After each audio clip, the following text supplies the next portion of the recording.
Доброе утро, друзья. Эдди Хелшин, я на рынке.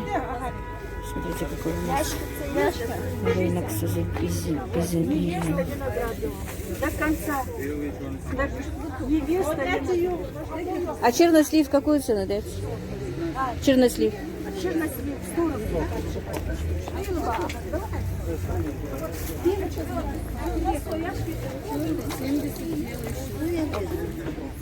650, tamam mı?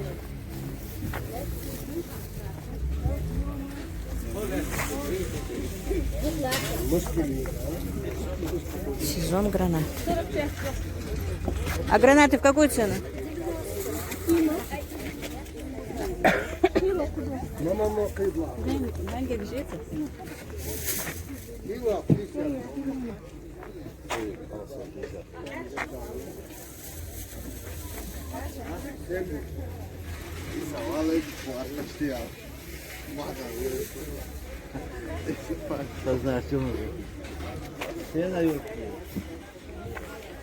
Так, ну сегодня огромное изобилие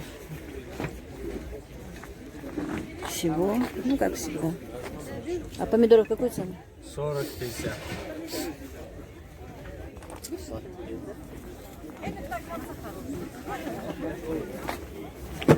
Я просто стараюсь не снимать людей, поэтому как-то направлен телефон вниз.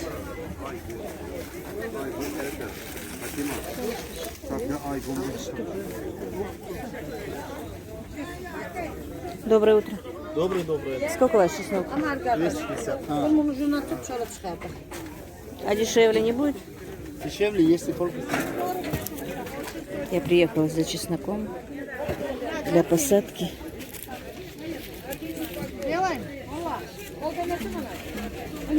Будет дешевле? Сколько, если сетка берет?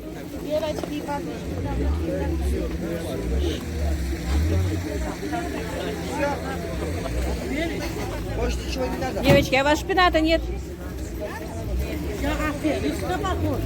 Ой, фейхоа появилась.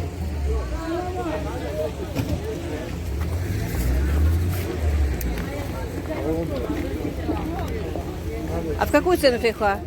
150. А 120. А слива в какую цену? 100 рублей. 100? Почему надо? Дилди. А такой виноград в какую цену? Такой виноград в какую цену? Виноград 80 возьми. Уже плюс косточки. Кишмиш, да? Я дешевле почти.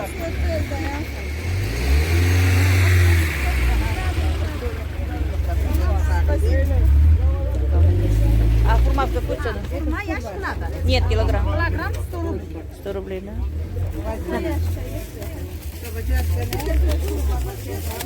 Персик? Персик тоже килограмм надо. Да.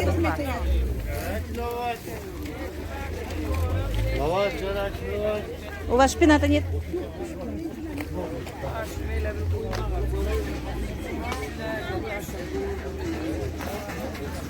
Клюква ходит, 350. а малина? Малина 550. Ведро, да? Там сколько? Там 27. Айва? 150. Мяхлю, да.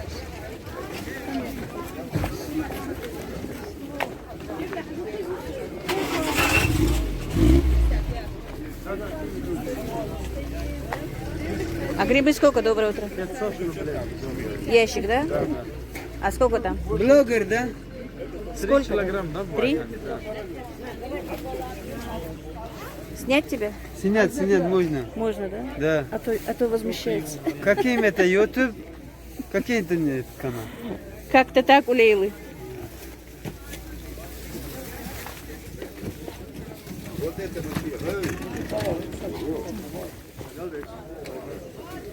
А зеленые в какую цену помидор? Мне нужно еще острый перец. А мелкие в какую цену огурцы? 65. 65.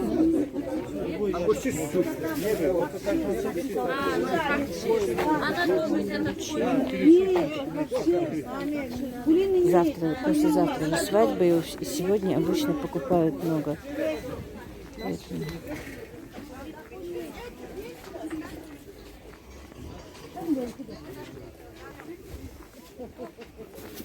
А огурцы почем ваши? 65.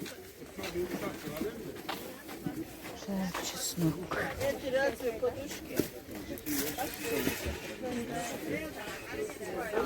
Кило за 254 килограмма. Может, этот еще взять надо. Зубчики мелкие, не знаю. Ну, сейчас пойду еще посмотрю.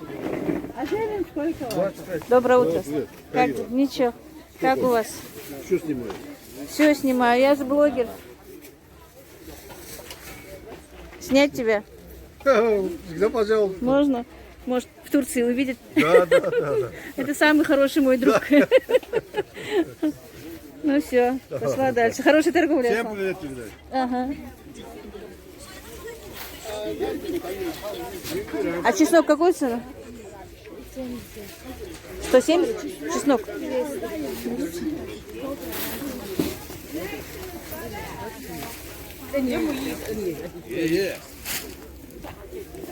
Баклажан какую цену? 40?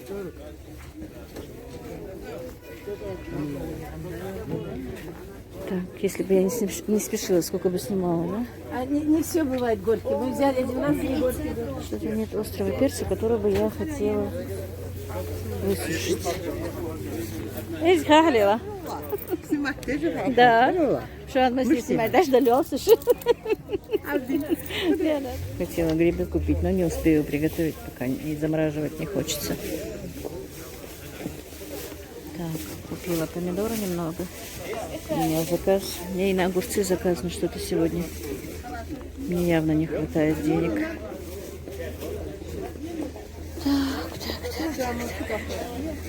Так.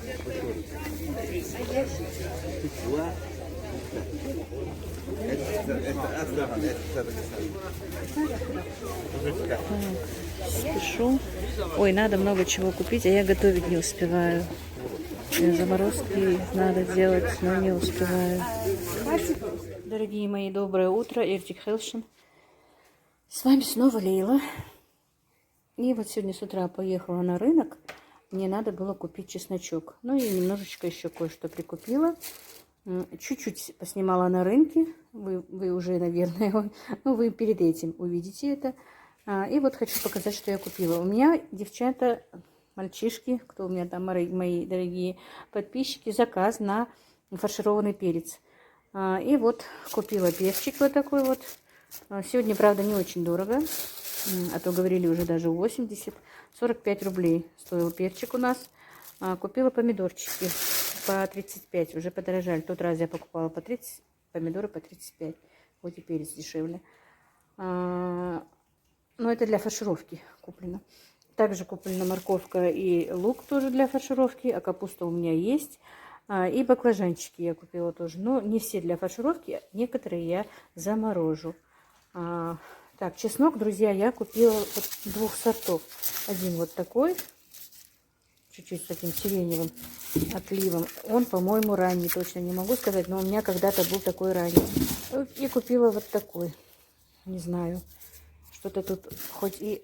Но он мне объяснил, что эти ничего не дают. Тут обрезаны вот эти вот штучки. Сказал, что он ставропольский.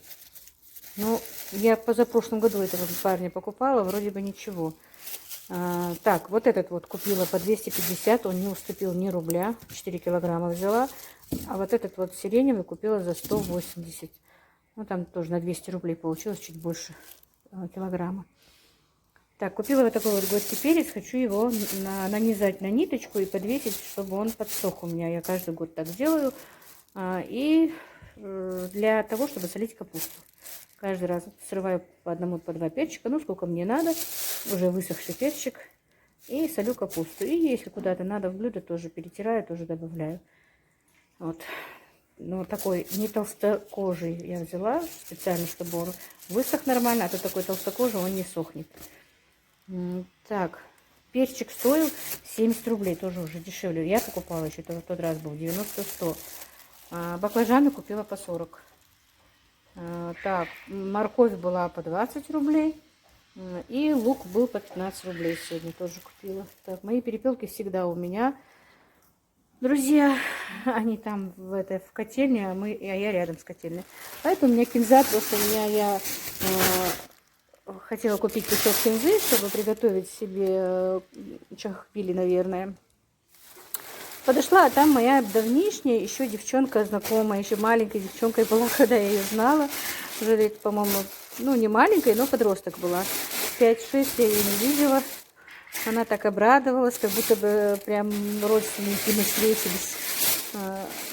Хотела у нее купить, и она мне прям даже, по-моему, я даже думала, она только 3 положила. Оказывается, 5 пучков кинзы мне положила. Турчанка, девочка. Когда мы торговали на рынке, я же говорила, что мы торговали, не на рынке, а на точке. Там мне много чего подвозили турки. Вот чего у меня нет, подвозили мне турки для продажи. И у меня очень много знакомых турок. Очень хорошие люди. И прям, не знаю, они вот как все мне братья и сестры. Настолько меня любят и уважают. И сегодня подошла, спрашиваю, сколько стоят огурчики у одного. А он мне говорит, я к знакомому подошла, я говорю, почему у тебя огурчиков нет, а рядом другой стоит. Он говорит, вот же есть огурцы. Я говорю, а у меня денег нет, а огурчики нужны. Он надо, да возьми, говорит, и у него, и я за тебя ручаюсь. Так что они вот так вот всегда меня выручали, они за меня ручались друг другу, если не знают друг друга. Ну, я огурчики, правда, не взяла, потому что мне показалось дороговато. Или, наверное, из-за того, что я хочу взять в долг, он сразу цену выломил, 75 рублей сказал, а чуть-чуть дальше по 60 рублей стояли. Ну, не знаю, сегодня не взяла, просто у меня за наличку у меня не хватило денег, а заплатить 75 рублей я не смогла. Если это был бы знакомый турок, которых я знаю, он бы так цену, конечно, не заломил бы, но этот заломил. Ну, каждый уж по-своему. А у меня заказ еще на соленые огурцы. Вот те 20 банок, не 20, 16 банок забрали. У меня еще 16 банок заказа. Не знаю, если найду где-нибудь денежку, наверное, посолю. Опять и времени нет. Хотела чеснок сегодня посадить, вряд ли посажу, потому что много делов еще оказалось. И что-то у меня опять мама захворала. Приехала с рынка, поставила ей сразу ингалятор. Хотя он, по идее-то, ей и не нужен. У нее сердцебиение, тахикардия начинается и одышка. Она думает, что у нее это из-за легких. Но просто потому, что ей кажется, что лучше, я его поставила. Не знаю, что-то опять и кушать не хочет. Ой, не знаю, короче, девчата, мальчишки, извините, что так с вами говорю. Вот так вот, видите, мои хрюшки тут, надо этих уток уже резать. Именно вот этих индоуток. Я им даже обрезала крылья, друзья. Они все равно перелетают. Я не знаю, что с ними делать. И везде мне тут гадят. Просто они едят меньше. Мне хотелось их попозже зарезать, потому что те едят жутко много. А эти едят поменьше, и поэтому хотела их попозже. Но они мне везде мне пачкают. Если кто-то придет, мне бывает неудобно. И вот купила сегодня еще картофель. 2 сетки вот такие. Ехала по дороге. У нас там по дороге арендаторы. Местная картошка. Не знаю, какая она будет. Попробуем. Так, я еще ближе стала к этим перепелкам, поэтому слышнее больше. Хочу, сварю к обеду, наверное. Посмотрю, какая она. Если будет хорошая, то возьму у него еще. Мешок он мне дал, а мешок я купила по 17 рублей килограмм. Ну, это мы знакомые арендаторы. И он мешок мне так без денег дал. А так 17 рублей килограмм оптовая цена. Там наша местная. Где-то рядом была белая, но я не посмотрела цену, не смогла подойти. Просто неудобно стало, с ним поговорила. И он мне так хотела белую картошку взять. Она очень такая разваристая, вкусная бывает. Ну, возьму еще, поеду, возьму, наверное, мешка 2 возьму белый. Белая лежит на зиму, не стоит ее брать. Просто где-то до января она лежит, а после уже все. Ну, а пока вот возьму еще мешка 2 белой. А так вроде бы мальчиков дома нет, мне много и не надо будет. Обычно ну, покупать я первый раз покупаю, если честно, за эти 15 лет первый раз покупается картошка. Мешков 10, ну, сеток 10 обычно мне с запасом хватает. И кому-то дать, и дочке дать, и так, и сяк, и прямо до следующего урожая сеток 10 хватало обычно.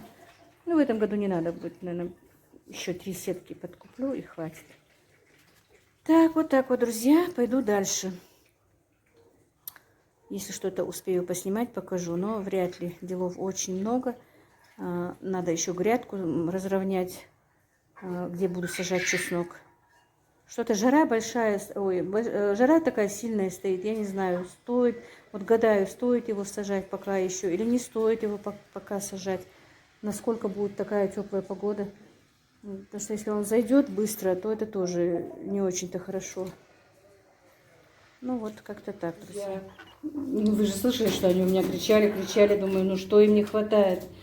Оказывается, они перегрелись, они же у меня в котельне стоят, а я немного увеличила газ, чтобы вода нагрелась на кухню, которая поступает. Они, бедняжки, перегрелись, они поэтому кричат. Вот когда им что-то нужно, что у них или нет воды, или нет корма, они начинают кричать. Видите, им слишком жарко, и они, бедные, кричали, звали на помощь. Вот. Обещает дочка приехать на днях, она разбирается, вот, какие из них мужики, какие девочки, их надо будет отделить, потому что дерутся. Уже 4 они друг друга, короче, убили их, как говорится, прибили. Передрались до крови. Видите, как надо будет свет выключить, потому что если прыгают. Так, ну вот этих темных я знаю, 3 мужика среди них, 3 парнишки. 3, вернее. Ой, бедные. Так им жарко. Ну все, я и газ выключила, и дверь открыла. Так что сейчас остынут. А вот без светленьких я не умею разбираться с ними. А их надо будет уже отделять, потому что вот именно вот эти светлые друг друга и перегрызли, считайте. Ну, грызть у них, конечно, нечего. Нет зубов, но переклевали друг друга. До смерти причем. Вот так вот, друзья. Видите, сейчас если свет не включен, они начинают вот так вот прыгать, а потом разбивают себе головы и в белье. Сейчас водичка почти закончилась, надо будет водичку подбить. Ну вот, друзья. Пошла я дальше. Вот, мои дорогие, землю я подровняла. Уже часа 2 мучаюсь. Понакидала сюда, вот, которую не могла разбивать. Не хотелось все-таки мочить мне, потому что если я сейчас намочу землю, чеснок быстро взойдет. И, наверное, сегодня уже нет. Ой, устала, если честно. Завтра с утра начну сажать. Надо еще бороздки сделать. Мне хорошо бороздки делал мой сын средний обычно. И бороздки, и все такое. Помогал по огороду. Очень хорошо. И Брашка в этом деле не ходок, как говорится. Ой, еще много чего надо сделать. Надо, видите, у нас забор между соседями и мной ужасный. Все поналеплено разное. Надо его делать. Но пока нет. Хоть бы к весне сделать нормальный забор. Но хотя бы такую нормальную, приличную сетку бы поставить. Чтобы вот это вот все вот убрать. Коровка моя опять пришла. Еще только 2 часа дня она пришла домой. Ей не нравится на улице гулять, видите? Главное, как пришла, тоже через этот же огород соседский. Там сломано, вот где вот это, еще тогда лошадь не сломала забор, мы так его и не сделали. Вот, стоит, смотрит. Дома лучше, да, Маня? Пастись не хочет. Там нужно, видимо, травка невидимо, а травка маленькая, и ей не хочется пастись. Вот видите, Брашка открывает воду для гусей и уток, а потом забывает ее закрыть. И представляете, сколько у меня тут уже воды понакопилось. Ой, никак не дозовусь тракториста, чтобы увез эту тачку. Чтобы уже как-то было приятно здесь чисто. Жутко не люблю вот эту вот неразбериху. Так, ну ладно, пошла дальше. Теперь немножко отдохну, попью чаю, друзья. И дальше займусь, наверное, чем-нибудь. Не знаю что. Мне надо и перец фаршировать, и ужин готовить. На обед я просто сделала эти, ну, печенки, которых уток вчера чистила. Запекла их на сковороде. Мама тоже любит, и я люблю. Просто без масла, без ничего. Просто печеные на сухой сковороде. Очень вкусно. Подсолить и запечь. И что-то мама мне говорит, сделай нам что-нибудь такое жидкое на ужин. Надо супчик какой-нибудь сварганить. Короче, буду сейчас варить, наверное. Ну вот, друзья, пошла дальше. Так, видите, пришла. Видит, что здесь тоже ничего нет. Теперь обратно собирается уходить. Все. Маня, твоя миссия уже окончена, да? Глазик намного лучше у моей коровы. Вот-вот-вот. Но, как я говорила, сосок все-таки я у нее потеряла. Пошла, видите? Ей не нужны двери. Зачем двери? Ну вот все. Пойду займусь другими делами. Устала, конечно. Все-таки нелегкий труд выравнивать эту землю. Ну, хорошо выровнялась, как видите. Коровка ушла моя. Так, лук я не купила, друзья. Чеснок купила, а лук не купила. Нужно будет купить еще немного лука на посадку. Ну, скорее всего, завтра с утра я посажу все-таки чеснок. Мне, 2-3 недели до заморозков, говорят, надо сажать его. Но у нас, в принципе, как таковых заморозков и не бывает. Зимы-то не бывает практически. Раньше такие зимы были, а в этом году, ой, не в этом году, а в последнее время мы практически не видим снега. Я помню, в мое детство мы на санках катались, и снег почти всю зиму снег лежал. А сейчас бедные дети даже 1-2 раза снег выпадет, чтобы так немножко покататься на санках. И вся детвора почти до полночи бывает на улице, потому что радуется снегу, потому что его у нас очень мало. Ну, вот как-то так, друзья. На этом я закончу. Спасибо вам за все, за ваше внимание. Ну, как-то так.